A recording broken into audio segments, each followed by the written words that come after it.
नमस्कार. ही व्हिडिओ खास माझ्या सगळ्या बहिणींकरता आहे. आपल्याला ठाऊकच आहे आपल्या देशात सध्या काय चाललेलं आहे. कलकत्ता येथे घडलेली एक घटना, ते आपण ऐकतोय, कुठेतरी आपण थोडं स्वीकारायचा प्रयत्न करतोय. केलेलं तर नाहीच आहे, अख्खा भारत पेटून उठलेला आहे.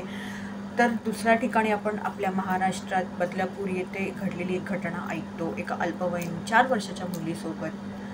म्हणजे किती भयानक आहे हे सगळं. कुठे चालली आहे मानसिकता, हे ह्याच्यावर एक प्रश्नचिन्ह पडतो.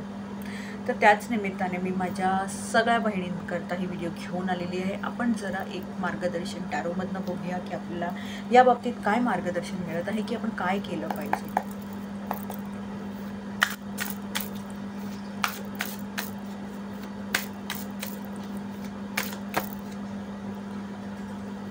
तर हा कार्ड अक्षरशः उडून आलेला आहे बहिणींनो, आणि हे आपल्याला सांगण्यात येत आहे की आपण या बाबतीत खूप जास्त ताण घेता कामा नये उगाचच्या उगाच. कारण मला वाटतं आपल्याला आता खूप आपल्या मुलींना, बायकांना सल्ले मिळतील की तू असं कर, तू तसं कर, लवकर यायचा प्रयत्न कर, नोकरीवर असेल तर तू नोकरी सोडून दे, हे ना त्याने त्याच्यावरनं खूप ताण येत असेल. कारण सगळ्यांनाच नोकरी सोडणं हे शक्य नाही, किंवा काही म्हणतात ना कॉम्प्रोमाइजेस करणं शक्य नाही.